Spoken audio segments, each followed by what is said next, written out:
Alright, now we're going to make a video on the 97 Honda Civic HX of checking the valve adjustments. So we're going to use our feeler gauges and other various tools to show you how to do that.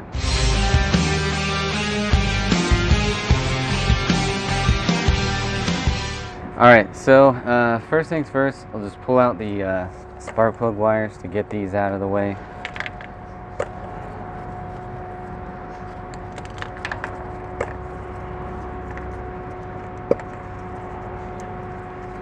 Alright, so we'll just put those off to the side.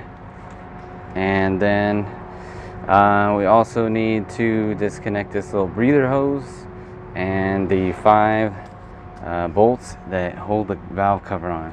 And also, it's a good time to check and see if you got any obvious leaks. You definitely would want to replace your valve cover gasket. When we remove the cover, we'll check it as well to see if the rubber is hard and brittle. I think this one I changed recently, so probably will not be replacing the valve cover gasket. Just going to reseal it this time around. This little, if you have this factory clip, it might get in the way, which is kind of annoying. Just set that aside. It's all just 10mm head bolts, so ooh, stuck in there good.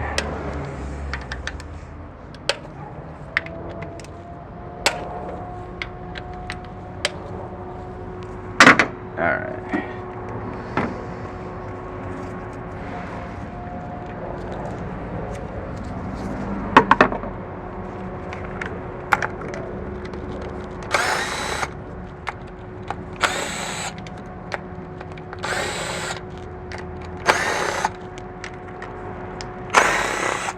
These washers will probably kind of stick in there, but maybe with a little prying action you can take them out, depending on how long they've been stuck in there.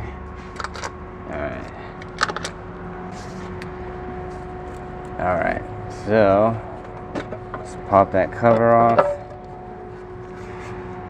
and peel off my gasket too.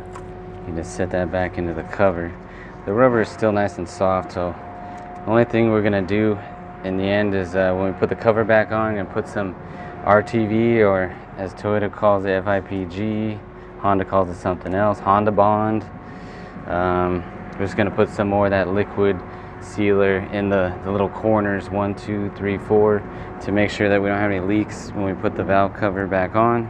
Alright, so once you got your valve cover off, then we also need to take the upper timing cover off so that we can see the cam gear and where it's aligned. There's a little bolt we have to access down here, and another one on this side. Dipstick's in the way, so I'm just going to take the dipstick out and set that aside. Then these are 10mm bolts, so just gotta crack these loose.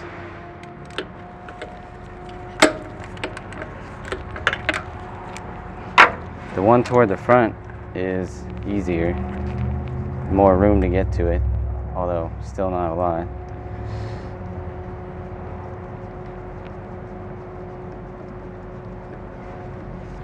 Alright, be careful not to drop that thing, it might get lost, because it is a special bolt. It's not just any 10mm. And then, I like to use my little ratcheting wrench, which has a weird setup with this little insert, but whatever you can get in this little tight space.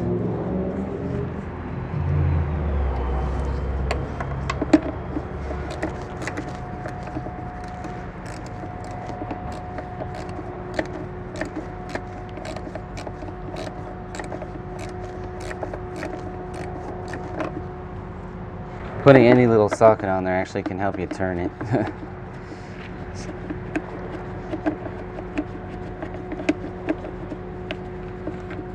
It's such an awkward little space here. Alright. Okay, so now the cover, if you pull it back, will come off, although it is a little tight in here. There we go. Okay, so now we can see where our cam gear is at. And as we can see, this is actually 180 degrees off. The up mark is down, so we're gonna have to rotate our engine down below so we can get the top dead center mark lined up with the up mark in the up position on the cam gear. So now you might think that you need to take this cover out in order to get to the crankshaft bolt back here, but as you can see, there's this little access hole, which is pretty easy to use. You just get your 17mm socket, it lines up with the bolt, so there you go, it's already on there. And then this way we can use our ratchet and then rotate the engine. Make sure you do it counterclockwise, because that's the way these old Honda engines are supposed to rotate. You don't want to do it backwards. So then we'll just crank on it until we line up to where the white mark on the crankshaft pulley lines up with the timing marker on the timing cover, and you should see the cam gear with the up mark pointing up. Then you know you're ready to start your valve inspection.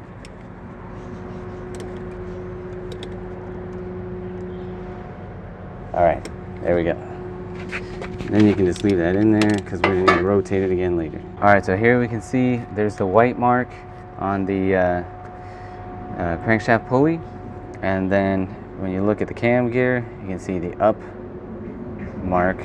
The word up is imprinted in the gear, and when it's in the up position, then you're on top dead center for the number 1 cylinder. Alright, so the order that these valves are going to be adjusted is the firing order for the cylinders. So it's going to be 1, then 3, then 4, then 2. And each time we're going to rotate the crankshaft 180 degrees, which is going to be 90 degrees on the cam gear. So on number 1 we have up in the up position, and then rotating counterclockwise for cylinder 3, we're going to have it pointed to the left, and then it's going to be pointed down for cylinder 4 and to the right for cylinder 2. And you do all the check the clearances on both the intake and exhaust valves at the same time for each cylinder. On the adjustments, the specs are 0.2 millimeters for the intake side and 0.25 for the exhaust side. And if you maybe have trouble remembering, it might help to remember just that the exhaust side is the bigger number. So there's a bigger spec for the gap on the exhaust, 0.25. Okay, so we'll go ahead and start checking. All right, the exhaust side.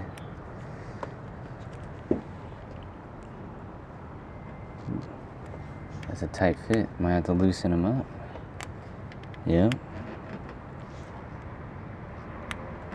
So just trying to fit the feeler gauge between the tip on the rocker arm and the top of the valve, because that's the top of the valve right there where it makes contact with the rocker, or actually this screw that is going in the rocker arm. So right here, it's looking like it's a little too tight, so we're gonna have to make an adjustment there. And then on the intake side, check those as well.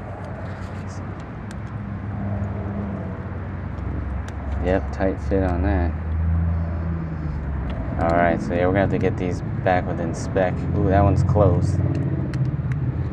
Yeah, that one's pretty tight. Alright, so definitely need to do some adjusting here. Okay, so it's just a 10mm nut on each of these rocker arms. Basically, I'm just gonna go through, and because they seem like they're all off by a bit, I'm just gonna go ahead and loosen all of them. And then basically to tighten them back up, what you gotta do is you gotta move the adjuster screw here, and then, but because you need to hold that screw in place, you can use a closed in wrench right there. Hold it in place and then tighten once you have it set to the right spec. So let's see here. So we are on the exhaust side right now. So I'm gonna use the 0.25 millimeter feeler gauge. So that's actually, that feels pretty good right there. So it's you got to be careful because you don't want the screw to move when you go to tighten it back down. Alright, so then you can double check it. See, it feels nice and tight now. So you can feel the little movement in it. That's at 0.25 millimeters. And get it in there. And you don't want to get it to the point where you have to jam this in really hard, because then you're probably forcing them apart a little bit, and you actually are going to be too tight compared to the required specification. Alright, so I just like to slide it in there. I kind of just leave it in there, and then I'll just double check it, re-snug it. Alright, that's good. So move on to the next one. Yeah, see, that's too tight, doesn't want to go in there. So I'll have to back it out a little. There we go. You can feel when you turn the screw, when it makes contact with the feeler gauge, you definitely don't want to crank it down. And feel a little drag, little resistance, because you do have a little bit of room to work with. Let's see, plus or minus 0.02 millimeters. So if you're a little slightly snug, that's okay, as long as you're not actually pushing the valve down, because then that's no good. Alright, so I'll just leave that there, just because I like to keep it in place. Probably not necessary, but yeah, make sure you don't move that screw. I budged it a little bit. But let's see, we'll check. There we go. Got a little bit of drag, so that's nice right there. And then you just repeat the process on the intake side, of course with the correct feeler gauge. And then you go and rotate your crankshaft, as we mentioned in the order, the firing order, 1, 3, 4, 2, and then we'll probably speed through that part, and then we'll move to where we put it back together. That seems kind of a pain, there's less room in here.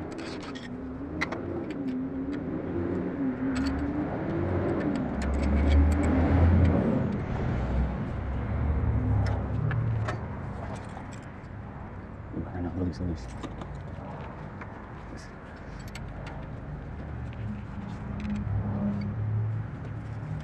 It only takes like a slightest turn to make it a little tighter. Yeah, there we go. Good, okay. Then we'll get the next one. Ooh, that one's actually not bad. Alright.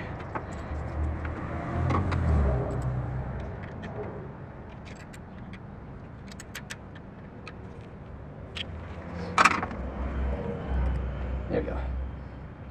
Okay. Oh, now go get more oil. Okay, so now we're going to rotate. It's going to be 180 degrees on the crankshaft, but it's only going to be 90 degrees on the camshaft, because the crank turns twice as fast. Alright, so now I see the up is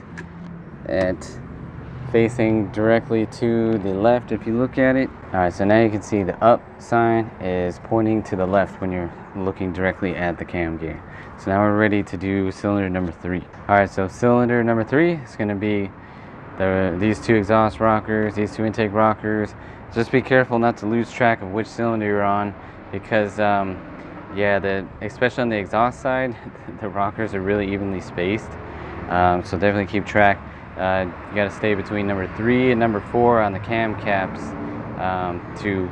when you're working on rockers for cylinder number 3. So I'm going to do the same thing. I'm just going to go ahead and knock them all loose, and then readjust them all. Okay, so 45 millimeter on the outside. Yeah, that's okay. Alright.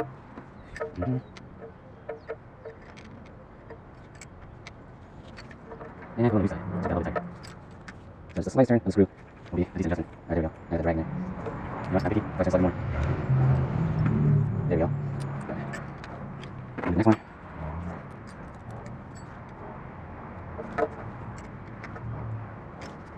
Alright, that little drag. Sound good. Check this one. Yeah, that's nice. Okay, so now we'll switch over to the intake side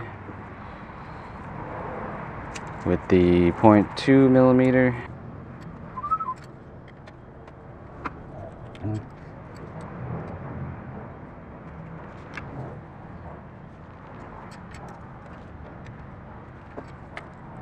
There we go. It's a little right there.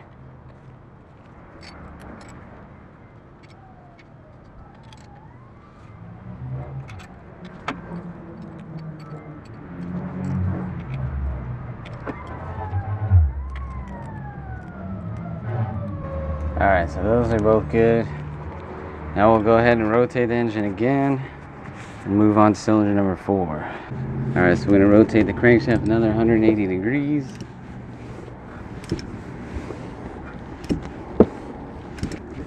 Alright, now the up stamp is pointed directly down, and we can adjust the valves on cylinder number 4.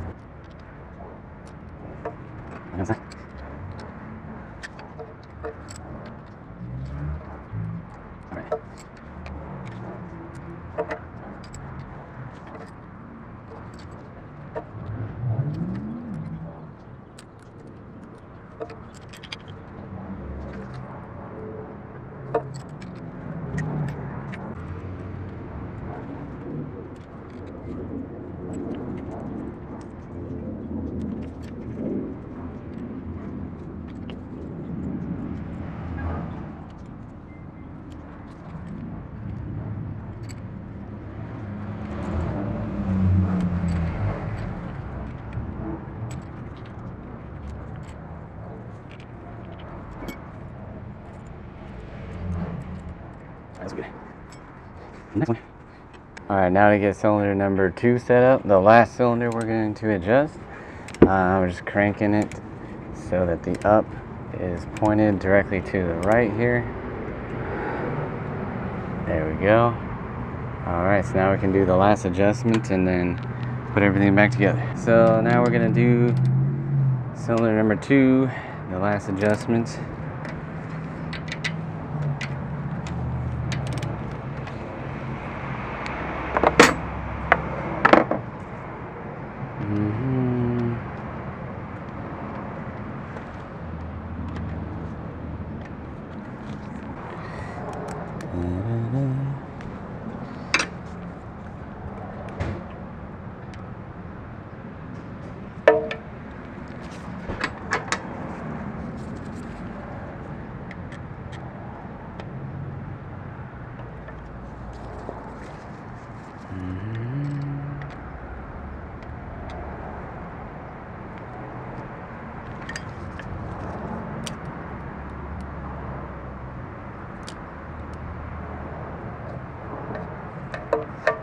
Little tight.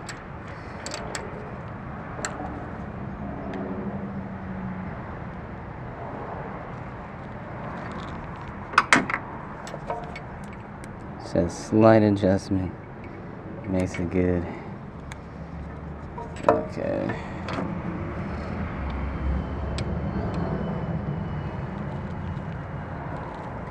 Oh, on the wrong freaking cylinder. I'm like, why is this off?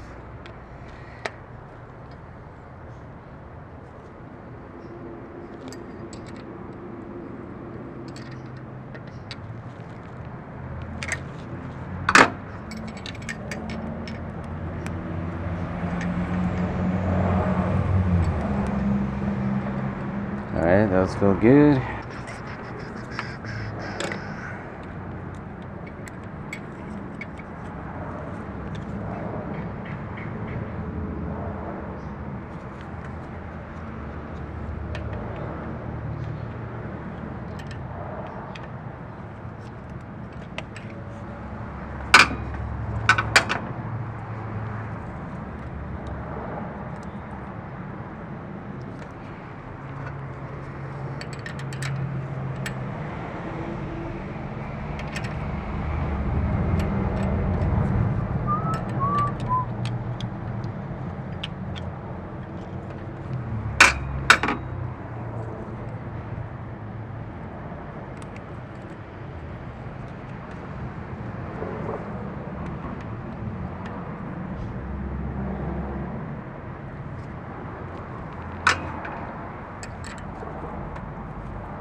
we got everything adjusted, we can put this back together. Before we put the rest of it back together, we gotta go, well, reverse install is the reverse of removal, so we gotta get this cover back into place.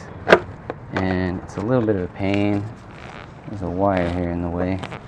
There we go. There we go. You kind of got to bend it a little to force it back into place. Let's see. There we go. Then you got to make sure that the grooves line up with the cover in the back and the cover in the front. All right.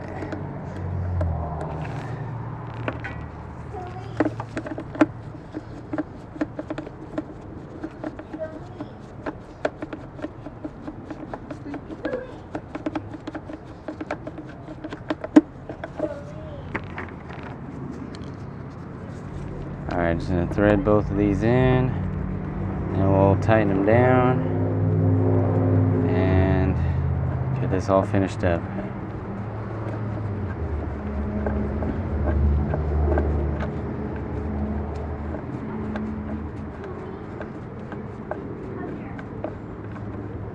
Okay.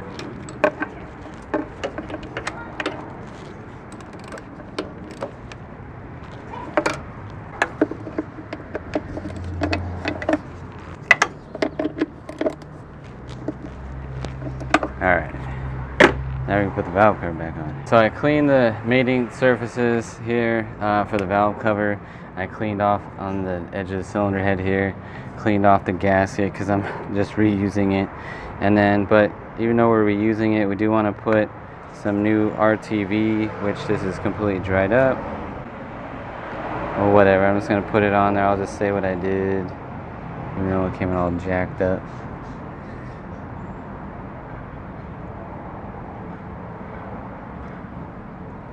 Okay. Dab a little RTV on each corner, and now we're going to go ahead and set the valve cover gasket back down carefully into place. This little hose is slightly in the way. Alright. Now it's down there where it's supposed to be.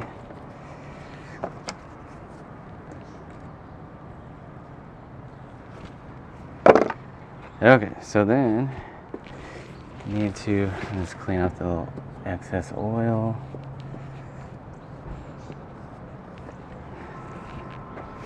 And then, so the short bolts go in the front.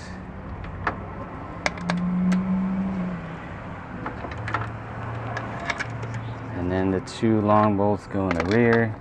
Might be a little tricky to line them up because you can miss the mark. There we go.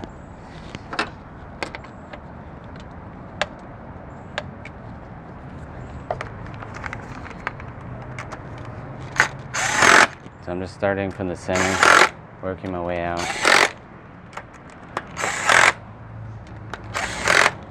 Alright, just double check those.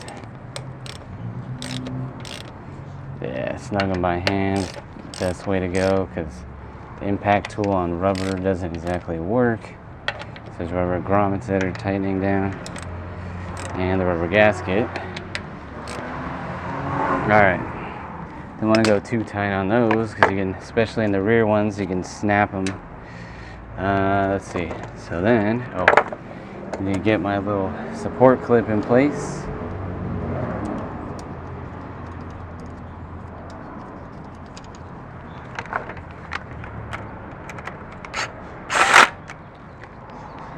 And then just pop the spark plug wires back in.